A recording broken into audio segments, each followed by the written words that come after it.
ರೈತ ಸಂಘ ರಾಜ್ಯ ಘಟಕ ಬೆಂಗಳೂರು ಇದು ಒಂದು ದಿನದ ಒಂದು ಸಾಂಕೇತಿಕವಾಗಿ ಒಂದು ಧರಣಿ ಸತ್ಯಾಗ್ರಹ ಹಮ್ಮಿಕೊಂಡಿರುವಂತಹ ಇಲ್ಲಿ ಉಪಸ್ಥಿತರಿರುವಂತಹ ರಾಜ್ಯಾಧ್ಯಕ್ಷರಾಗಿರುವಂತಹ ಶ್ರೀ KS ಸುಧೀರ್ ಕುಮಾರ್ ಅವರೇ ಹಾಗೂ ಈಗಾಗಲೇ ಸುದೀರ್ಘವಾಗಿ ನಮ್ಮ ಅರವಿಂದ್ ಕುಲಕರ್ಣಿ ಅವರು ರಾಯಚೂರು ಬಿಜಾಪುರ ಅರವಿಂದ್ ಕುಲಕರ್ಣಿ ಅವರು ರಾಜ್ಯ ಪ್ರಧಾನ ಕಾರ್ಯದರ್ಶಿಗಳು ಅಖಂಡ ಕರ್ನಾಟಕ ರೈತ ಸಂಘ ಹಾಗೂ KN ಸುಧೀರ್ ಕುಮಾರ್ ಅವರು ರಾಜ್ಯಾಧ್ಯಕ್ಷರು ಈಗಾಗಲೇ ಹೇಳಿದ್ರು. ಮತ್ತೆ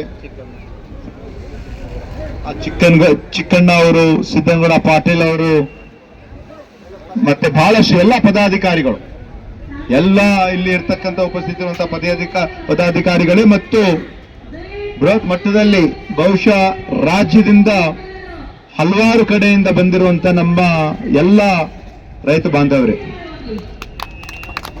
ಇವತ್ತು ಇಲ್ಲ ತಾವೆಲ್ಲರೂ ಕೂಡ ಇವತ್ತಿನ ದಿವಸ ಇಲ್ಲಿ ಬಂದಿದ್ದೀರಿ. ಇಲ್ಲಿ ಇರ್ತಕ್ಕಂಥ ಏನು ಒಂದು ದಿನದ ಒಂದು ಹೋರಾಟ ಅಂದ್ರೆ ನಮ್ಮ ಸರ್ಕಾರ ಇರೋದು ರೈತರ ಪರವಾಗಿ ಇರ್ತಕ್ಕಂಥ ಸರ್ಕಾರ. ನಮ್ಮ ದೇಶದ ಬೆನ್ನೆಲುಬೆ, ನಮ್ಮ ರಾಜ್ಯದ ಬೆನ್ನೆಲುಬೆ ಅಂದ್ರೆ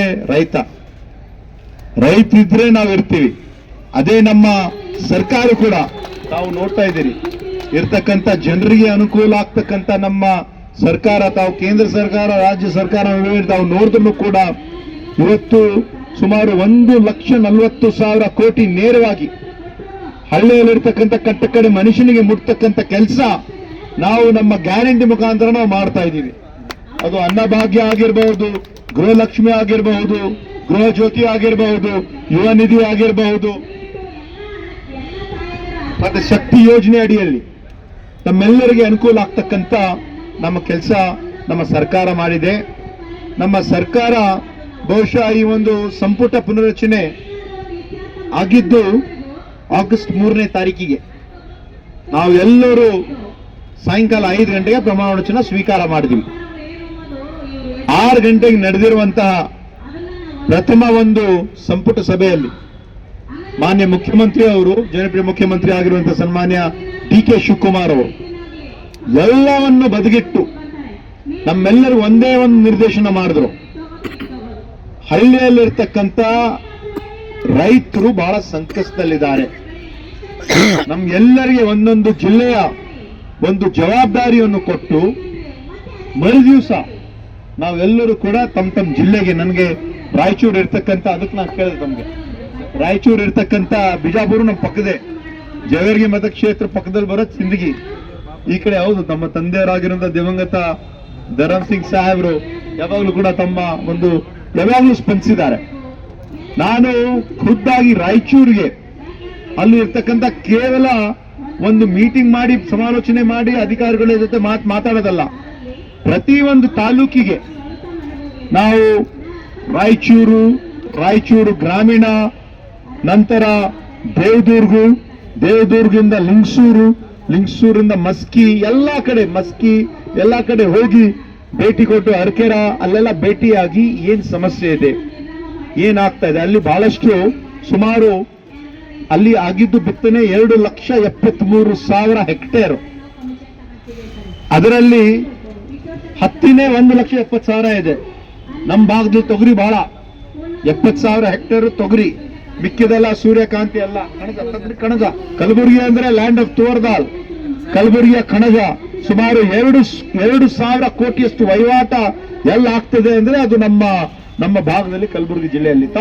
ಇಲ್ಲಿ ಇರ್ತಕ್ಕಂಥ ಸಮಸ್ಯೆಗಳು ತಾವು ಹಲವಾರು ಸಮಸ್ಯೆಗಳನ್ನು ತಾವು ನಮಗೆ ಹೇಳಿದಿರಿ. ಈಗ ಇರ್ತಕ್ಕಂಥ ಏನು ಬರಗಾಲ ಘೋಷಣೆ ಮಾಡ್ಬೇಕಂತ ಏನು ಹೇಳಿದಿರಿ, ಮಾನ್ಯ ಮುಖ್ಯಮಂತ್ರಿ ಅವರು ಸುದೀರ್ಘವಾಗಿ ಸಮಾಲೋಚನೆಯನ್ನು ಮಾಡಿ ಯಾರಿಗೂ ಅನ್ಯಾಯ ಆಗಬಾರ್ದು, ಯಾವ ಒಂದು ರೀತಿಯಿಂದ ಮಾಡ್ಬೇಕಂತ ಮಿಡ್ ಟರ್ಮ್ ಅಡ್ವರ್ಸಿಟಿನೂ ಏನಿದೆ ಅದನ್ನು ಕೂಡ ಘೋಷಣೆ ಮಾಡಬೇಕು ಅಂತ ಮಾಡ್ತಾ ಇದ್ದೀವಿ. ಸರ್ಕಾರ ತಮ್ಮ ಪರವಾಗಿದೆ, ಬಹುಶಃ ಯಾವಾಗ್ಲೂ ಕೂಡ ಅದಾಗಬಹುದು, ಅದೇನು ಬಹಳ ದೂರ ಇಲ್ಲ. ತಾವೆಲ್ಲ ಮಾಡ್ತಕ್ಕಂಥ ವಿಷಯಗಳನ್ನು ನಾನು ಮಾನ್ಯ ಮಂತ್ರಿಗಳಿಗೆ, ಮಾನ್ಯ ಮುಖ್ಯಮಂತ್ರಿಗಳು ಸನ್ಮಾನ್ಯ DK ಶಿವಕುಮಾರ್ ಅವ್ರಿಗೂ ಕೂಡ ಗಮನದಲ್ಲಿ ನಾನು ತಗೊಂಡು ಬರ್ತೇನೆ. ಅದರ ಜೊತೆಯಾಗಿ ನಮ್ಮ ಬೃಹತ್ ನೀರಾವರಿ ಸಚಿವರು ಹಲವಾರು ಬೇಡಿಕೆ ತಮ್ಮದೇನಿದೆ ಅದರಲ್ಲಿ ಬರ್ತಕ್ಕಂಥ ವಿಷಯಗಳನ್ನು ಕೂಡ ನಾನು ಮಾನ್ಯ ಚಲುವ ಸ್ವಾಮಿ ಅವರು ಕೂಡ ನಾನು ಹೇಳ್ತೀನಿ. ನಾನು ಸಣ್ಣ ನೀರಾವರಿ ಸಚಿವನಾಗಿ ನನ್ನ ಅಧೀನದಲ್ಲಿ ಬರ್ತಕ್ಕಂಥ ಏನೇನಿದೆ ನಮ್ಮ ಡಿಪಾರ್ಟ್ಮೆಂಟ್ ಅಲ್ಲಿ ನಮ್ಮ ಇಲಾಖೆಯಲ್ಲಿ ಇರ್ತಕ್ಕಂಥ ಸೆಕ್ರೆಟರಿ ಅವರಿಗೆ ಮತ್ತೆ ಎಲ್ಲ ಅಧಿಕಾರಿಗಳಿಗೆ ಅವ್ರ ಜೊತೆ ಸಮಾಲೋಚನೆ ಮಾಡ್ತೀನಿ. ಕೃಷಿ ಸಚಿವರಲ್ಲಿ ಬರ್ತಕ್ಕಂಥ ಏನು ವಿಷಯಗಳು ಇರ್ತದೆ ಅದನ್ನು ಕೂಡ ಗಮನದಲ್ಲಿಟ್ಕೊಂಡು ತಮ್ಮ ಒಂದು ಇದಕ್ಕೆ ಬರ್ತೀವಿ. ತಾವು ಮೇಕೆದಾಟು ಬಗ್ಗೆ ತಾವು ಹೇಳ್ತಾ ಇದ್ದೀರಿ. ಮೇಕೆದಾಟು ಪಾದಯಾತ್ರೆ ಮಾಡಿದ್ ಯಾರು? ನಮ್ಮ ಸರ್ಕಾರ, ಹಿಂದೆ ಇರ್ತಕ್ಕಂಥ ನಮ್ಮ ಪಕ್ಷ. ನಾವು ಅದಕ್ಕೆ ನಾವು ಬದ್ಧರಾಗಿದ್ದೀವಿ ಅಂತ ಮಾನ್ಯ DK ಶಿವಕುಮಾರ್ ಅವರು, ಸನ್ಮಾನ್ಯ ಸಿದ್ದರಾಮಯ್ಯ ಅವರು ಹಲವಾರು ಬಗ್ಗೆ ಹೇಳಿದ್ದಾರೆ. ಇದು ಇರ್ತಕ್ಕಂಥ ಆಲ್ಮಟ್ಟಿ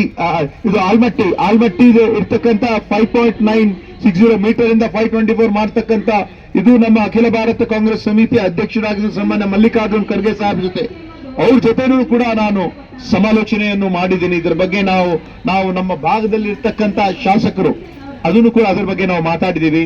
ಮತ್ತೆ ಕಾವೇರಿ ಜಲಾಶಯದಿಂದ KRS ತಮಿಳುನಾಡಿಗೆ ನೀರು ಹರಿಸುವ ಸ್ಥಗಿತಗೊಳಿಸಬೇಕು ಅಂತ ಅದನ್ನು ಕೂಡ ತಮ್ಗೆಲ್ಲರೂ ಕೂಡ ಗೊತ್ತಿದೆ. ಬೃಹತ್ ಮಟ್ಟದಲ್ಲಿ ಆಗಸ್ಟ್ 13ನೇ ತಾರೀಕಿಗೆ ಒಂದು ಪ್ರತಿಭಟನೆಯನ್ನು ಇಡೀ ರಾಜ್ಯ ಮಟ್ಟದಲ್ಲಿ ಇಟ್ಕೊಂಡಿದ್ರು. ಆದ್ರೆ ಮಳೆರಾಯ ಸ್ವಲ್ಪ ನಮ್ಮನ್ನು ಕಾಳಜಿ ವಹಿಸಿ ಅಲ್ಲಿ ಇರ್ತಕ್ಕಂಥ ಕಬಿನಿ ಜಲಾಶಯ ಆಗ್ಲಿ ಬೇರೆ ಬೇರೆ ಜಲಾಶಯದಿಂದ ಏನು ಅನುಕೂಲ ಆಗ್ಬೇಕಂತ ಇದೆ. ಮೊನ್ನೆನೂ ಕೂಡ ಒಂದು ತೀರ್ಪು ಬಂತು. ಆದ್ರೆ ನಾವು ಅಪೀಲ್ಗೆ ಹೋಗ್ತೀವಿ.